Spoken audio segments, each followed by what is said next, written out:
Yogamanjari TV YouTube ఛానల్కు అభిమాన ప్రేక్షకులకు శుభాశీస్సులు తెలియజేస్తూ కార్తీక మాసాంతంలో ఉన్నటువంటి కార్తీక శుద్ధ త్రయోదశి బహుళ చతుర్దశికి ఉన్నటువంటి ప్రత్యేకత ఈ యొక్క వీడియోలో తెలియజేస్తున్నాను.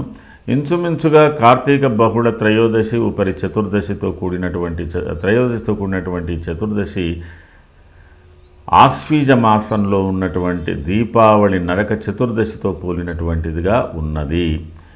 ఈ కార్తీక బహుళ చతుర్దశి నాడు ప్రత్యేకంగా ఏ నదిలో స్నానం చేసినా సరే విశేషమైన పుణ్యప్రదము. ఏ నదిలో స్నానం చేసినా విశేషమైన పుణ్యప్రదము. అలాగే ఈ కార్తీక బహుళ చతుర్దశి నాడు యమునా నదిలో స్నానం ఆచరించి యమతర్పణం చేసినటువంటి వారికి ప్రత్యేకమైనటువంటి మోక్షం కలుగుతుంది, అనేక పుణ్యప్రదాలు కలుగుతాయని కూడా విశేష ఫలప్రదంగా కూడా చెప్పబడ్డది ఈ కార్తీక బహుళ చతుర్దశి.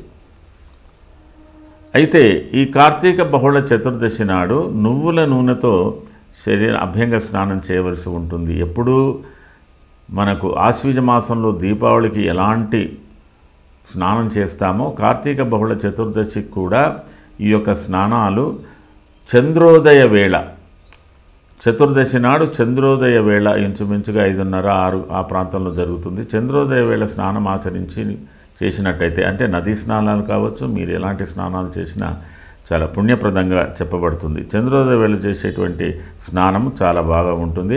ఆ చంద్రోదయ వేళలో స్నానం ఆచరించేటప్పుడు నువ్వుల నూనెతో శరీరాన్ని మర్దించుకొని అభ్యంగన స్నానం చేయాలని కూడా ఉంది. అలాంటి సమయంలో ఉత్తరేణి ఆకులు నెత్తి మీద పెట్టుకొని స్నానం ఆచరించాలి. లేదా ఉత్తరేణి ఆకులతో తల మించి ఇలా తిప్పి నీటిలో పారవేయవలసినటువంటి అవసరం కూడా ఉంటుంది.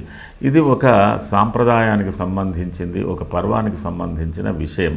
కాబట్టి ఆశ్వీజ బహుళ చతుర్దశి ఎలాంటిదో కార్తీక బహుళ చతుర్దశి కూడా ఒక ప్రత్యేకతగా ఉంది.